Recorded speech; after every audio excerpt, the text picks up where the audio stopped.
Firebending in Magic the Gathering absolutely slaps. I'm a lover of a ritual effect, and with firebending being in combat only, it also gives you a fun new problem to solve.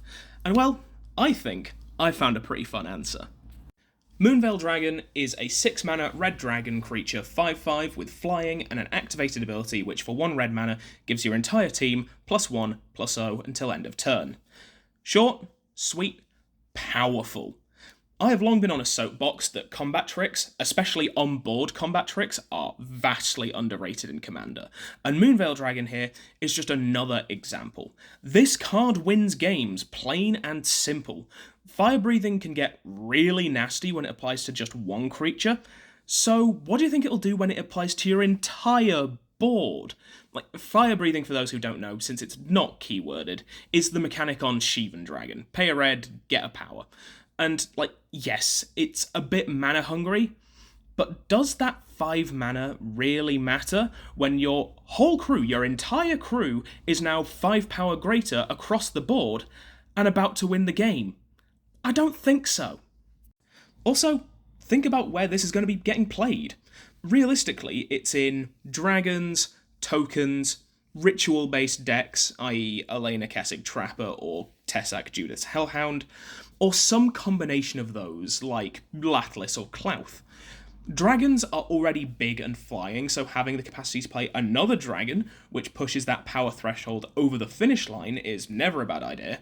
Tokens just love an Anthem effect, and can win real easy with just a couple of extra power points. And the ritual decks can make just absurd amounts of red mana, which you can funnel into Moonveil to just pump all their creatures easily into double-digit power stats.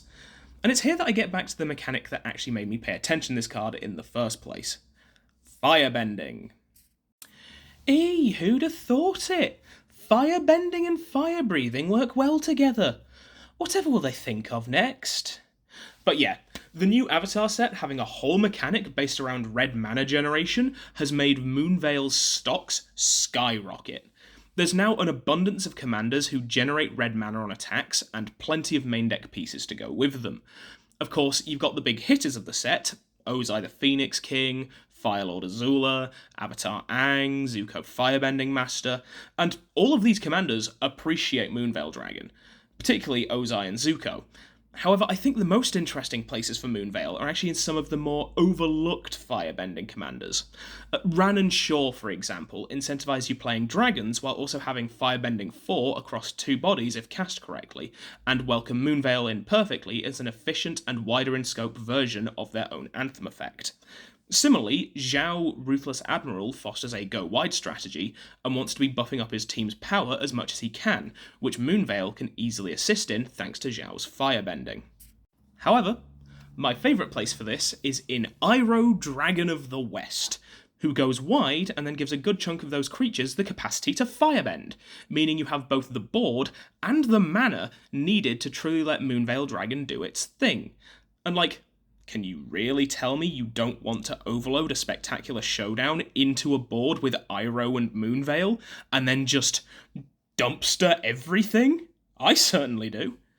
And I may actually cover Iroh soon, because he is really cool. Regardless, it's always fantastic when an old card which didn't have much of a home sees a brand new lease on life thanks to a new set. And actually, Firebending has done that for quite a few cards, but I think that Moonveil Dragon is one of the biggest winners.